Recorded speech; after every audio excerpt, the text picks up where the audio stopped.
Airport, where Air Force One is on the ground right now.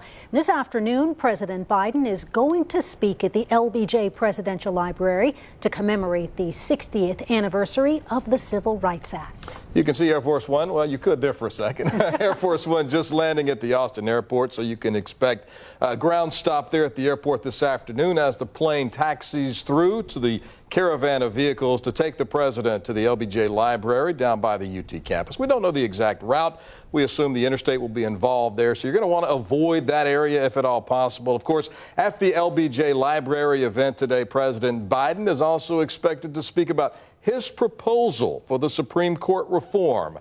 That has definitely been a topic of conversation for a long time now, and also at the LBJ Library today. He's also expected to speak about his proposal for Supreme Court reforms. That's definitely something he's been wanting to talk about, as well as a constitutional amendment that would strip presidents of immunity from prosecution. And as we can see, Mayor Watson is just out there now. Just walking along. It looked like and I believe Lloyd Doggett was out there as well. And I think that's Congressman Doggett. You can see the line. There's Mayor Watson. They're getting ready to say hello to the president, welcome him to Austin. You can see the line of people there to welcome the president here to town, includes the mayor of Austin. I think Congressman Kassar was there. I thought I saw him as well. Congressman Lloyd Doggett, who was the first U.S. Congress member to call for President Biden to drop out of the race earlier this month. Of course, then many other voices from the Democratic Party followed suit, which ultimately led to the decision that was made last week. As we're zooming in now on the door, this is the door President Biden will exit off of Air Force One. Again, you're looking live at Austin's airport. Air Force One has landed about 10 minutes ago. The president about to exit the plane to greet those dignitaries, or I guess they are going to greet him and welcome him to Austin. He'll then enter the motorcade and head to the LBJ Library, where he will speak on the 60th anniversary of the Civil Rights Act being signed by then President Lyndon Baines Johnson back in 1964. The line of dignitaries. There's some House Democrats out there as well, and Judge Andy Brown. They are in position to greet the president as he comes off of Air Force One this afternoon. Cheryl Cole, I saw her out there. And like you said, we have Mayor Kirk Watson, Congressman Lloyd Doggett. Greg Kassar is out there as well, I believe. We can see the top of Congressman Kassar's head there, just over the limousine. Again, so Secret Service providing that service and security detail for the entire area around Air Force One, and we'll be with the president, of course, all day today. And then the dignitaries you see there before you, I would assume will make their way as well to the LBJ Library to listen to the president speak this afternoon. Again, that's supposed to happen about 3:30. Normally that would be about a 25 to 30 minute trip from the airport to the LBJ Library. Today will not take that long, as we saw just moments ago. 71 completely shut down, headed into town. And then I-35, we assume, will be the route from 71 to take him north to the UT Austin campus. So there's going to be quite a traffic backup, as you can imagine, but TxDOT says these are rolling stops. So once the president gets through one particular section, they'll be able to reopen the highway. So, but of course, right now, 71 totally shut down, no traffic whatsoever. So the president's motorcade can move quickly from Austin Bergstrom International Airport to the LBJ Library. You do see Mayor Kirk Watson there. We've mentioned he's there, along with several members of Congress, in addition to the press corps that follows the president wherever he travels. This group, you can see reporters and photographers, along with other dignitaries on Air Force One, for this really historic trip to commemorate the anniversary of the Civil Rights Act that was signed into law by Lyndon Baines Johnson back in 1964. Huge part of the legislation and accomplishment for LBJ when he was the president.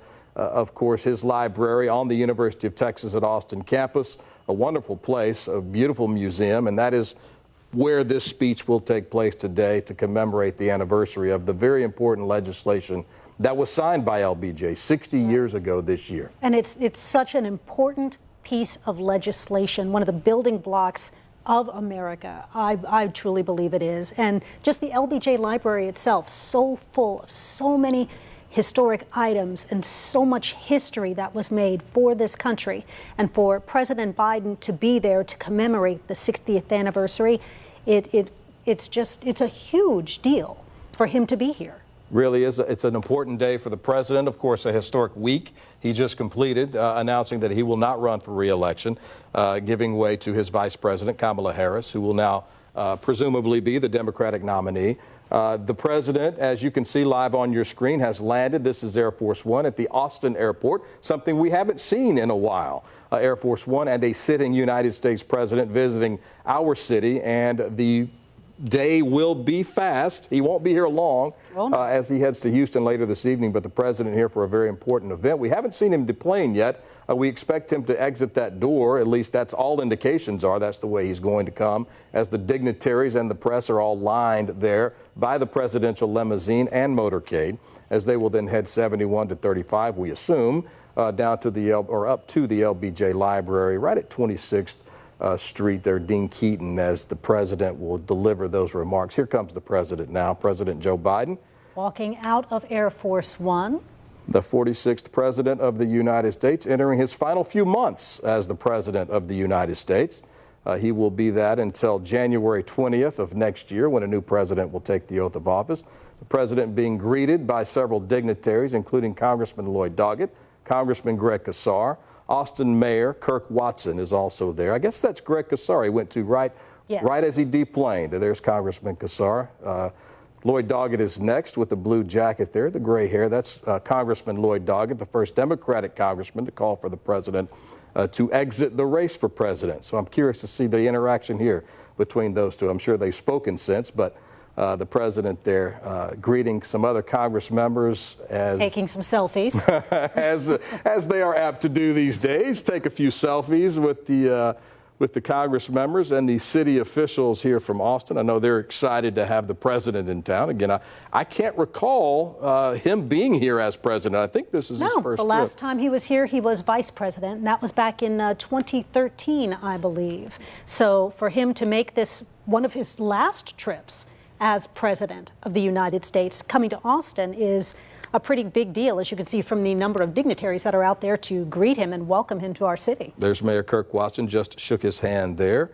I know Andy Brown is there as well. Cheryl Cole is out there as well. So no doubt they're all excited to have the president in town today, even though for just a short period of time. It's always great for the city officials to welcome the sitting United States president to our city, the great city of Austin. There's Andy Brown. Yes, he's the tall guy. He's a lot taller than some of the other dignitaries, but it's nice to see them all there to greet President Joe Biden, the 46th president of the United States, as he arrives in Austin on Air Force One for a very special day today at the LBJ Library. And like you said, it is going to be a very short visit, because what's going to happen is he's going to hop in the motorcade, go to the LBJ Library, give his speech, commemorate the 60th anniversary, and then they will be heading back to Austin Bergstrom International Airport. There will be another rolling traffic stop, another ground stop as he gets back onto Air Force One.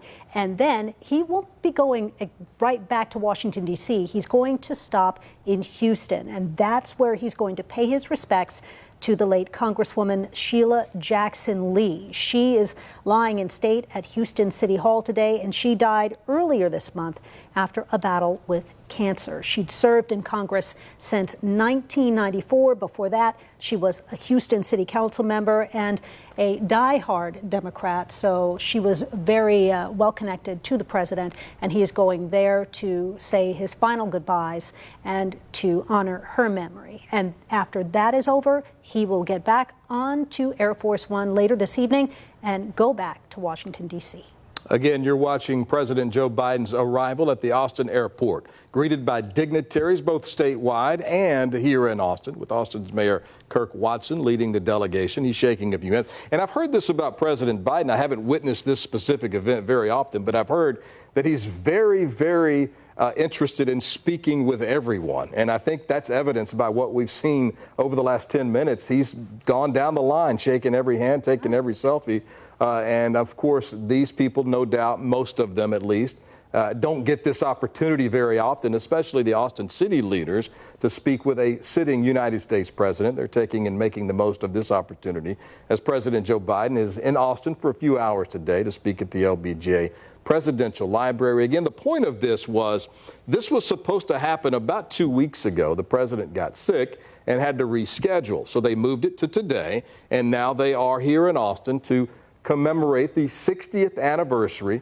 of the Civil Rights Act, being signed in 1964 by then President Lyndon Baines Johnson. Of course, his presidential library is where the president will speak in we thought about 30 minutes. We don't know. Yeah, that's not going to happen in about 30 minutes. Yeah, the longer he's still this out visit there takes. saying hello, visiting with people, some who are old friends like Congressman Lloyd Doggett, some who are newer, Greg Kazar, Cheryl Cole, Mayor Kirk Watson, another old friend. But yeah, he's out there. He's just making sure everyone is spoken to, and that looks like it's going to take a little while. He's making his way down the line to speak with everyone. I think that's Congressman Coons there. I can't tell. I can't tell. He's right behind someone. I think that's, and I know there are some Houston Congress members there as well. I think I saw Al Green. Al Green was there. And I'm not sure if Royce West was there as well. A lot of dignitaries, no doubt, in town. I think that's Al Sharpton there. Is it not? Maybe not. He's headed for the car now, so we're going to wrap up here. We just wanted to bring that to you live, a historic moment here in Austin. As President Joe Biden is in town, he's going to make his way now from the airport to the LBJ Library. So keep that in mind. If you got a flight this afternoon, expect about a 15, maybe 20-minute delay for the next hour or so. Traffic on 71 already shut down heading into town. Avoid that if you can. And I-35 headed northbound. Expect that to be rolling stoppages as you head towards the LBJ Library this afternoon. That's right. That could affect Dean Keaton, Manor Road, and Red River Street, since they are in the vicinity and very, very close to the LBJ Library, where the president is about to head right now. Of course, we'll have live coverage of this coming up on KVUE News at 5. We'll bring you everything we have, in-depth coverage of the president's visit coming up tonight on KVUE News at 5 and 6. And now we will